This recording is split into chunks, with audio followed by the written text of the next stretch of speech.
నాంపల్లిలో ఉద్యోగ ఉపాధ్యాయులు గెజిటెడ్ పెన్షనర్లు సంఘాలు జేఏసీ ఏర్పాటు చేశారు. ఈ నేపథ్యంలో సమస్యల పరిష్కారం కోసం 15 మందితో స్టీరింగ్ కమిటీ ఏర్పాటు చేశారు.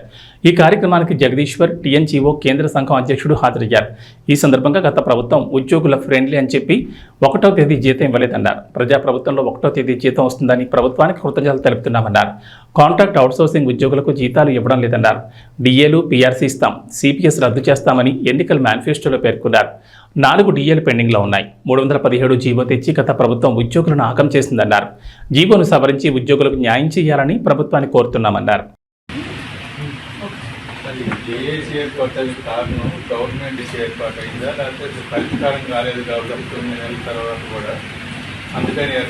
కాకపోతే అప్పుడు గవర్నర్ ముఖ్యమంత్రి గారు ప్రతిపక్షం ఉన్నప్పుడు అందరూ కలుసుకుంటారు అప్పుడే చెప్పిండ్రు. ఈ ప్రభుత్వం వచ్చినాక మేము కూడా వారి అనుకూలంగానే ఏదైనా ఇలా జేఏసీ ఏర్పడి ఈ ప్రభుత్వాన్ని కూడా గట్టినే అడుగుతాం. వచ్చేటప్పుడు దేశాలు లేవు, పనిచేసేటప్పుడు అందరం కష్టపడి పని చేస్తాం. ఈ ప్రభుత్వాన్ని మంచి ఉపాధ్యాయ కార్మిక మరియు పెన్షనర్ల సందర్భంగా ఈరోజు పాల్గొనడం జరిగింది.